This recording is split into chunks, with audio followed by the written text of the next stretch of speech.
বাংলাদেশের মানুষের বিজয় হিসেবে দেখছি। তো এই বিজয়কে তখনই পূর্ণতা পাবে যখন আমাদের প্যানেল থেকে যে ইশতেহার দেওয়া হয়েছে, যে প্রতিজ্ঞাগুলো করা হয়েছে, যখন আমরা সেটা পূর্ণ করতে পারবো, আমি আশা করি তখনই আমাদের এই বিজয়টা পূর্ণতা পাবে ইনশাআল্লাহ।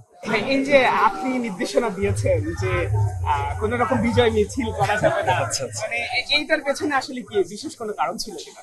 না দেখুন, আসলে এখানে বাংলাদেশের নতুন কিছু নয়া স্বরূপ আমরা আবিষ্কারের জন্য চেষ্টা করছি। বিশেষ করে বাংলাদেশের রাজনৈতিক সংস্কৃতিতে যে পরিবর্তন সবাই প্রত্যাশা করে, যে এক পক্ষ বিজয় লাভ করলো তারা অনেক বেশি উচ্ছ্বাস করবে, কিন্তু যারা জয়ী হতে পারেনি তারা অনেকটা মন খারাপ। তো আমরা এই কালচারগুলোকে একটু পরিবর্তন করতে চাচ্ছি।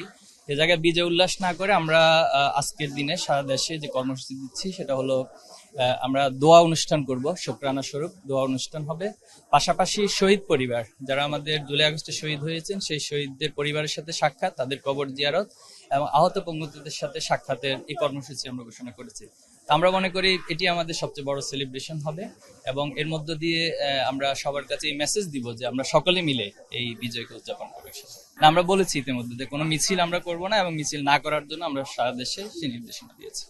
এটি আমাদের আমাদের শাখা পর্যায়ে সকল শিক্ষা প্রতিষ্ঠান সহ আমাদের মহানগর বিশ্ববিদ্যালয় সকল লেভেলে সকল শাখায় এই কর্মসূচি পালন করবে। অবশ্যই অবশ্যই আমরা চাই যে একটি সৌহার্দ্যপূর্ণ, সম্প্রীতিপূর্ণ এবং সবাই সবার প্রতি যে উদারতা, ভালোবাসা, শ্রদ্ধাবোধ, এর মধ্য দিয়ে একটি নতুন পরিবেশ তৈরি হবে। আসলে আমাদের বাংলাদেশের রাজনীতি কালচারে এই জিনিসগুলো অনেক বেশি প্রয়োজন। আমি আশা করি ঢাকা বিশ্ববিদ্যালয় শিক্ষার্থীরা এই কালচার প্রবর্তনে ঢাকা ইউনিভার্সিটিকে একটি মডেল হিসেবে এবং ডাকসু সেখানে সবচেয়ে বড় ভূমিকা পালন করবে। আমরা নারী ভোটারদের কাছে অনেক অনেক বেশি কৃতজ্ঞ এবং তারা ছাত্র শিবিরের সমর্থিত প্যানেলকে তারা বেছে নিয়েছেন এবং নির্বাচিত করেছেন।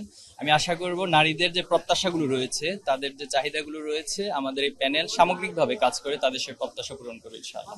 আসলে দেখুন, স্লোগান তো বাংলাদেশের রাজনীতিতে একটা কালচার হয়েছে। তো এক একজন কিছু গঠনমূলক স্লোগান দেয়, আবার কিছু কিছু ক্ষেত্রে সেটা গঠনমূলক এর বাহিরে চলে যায়।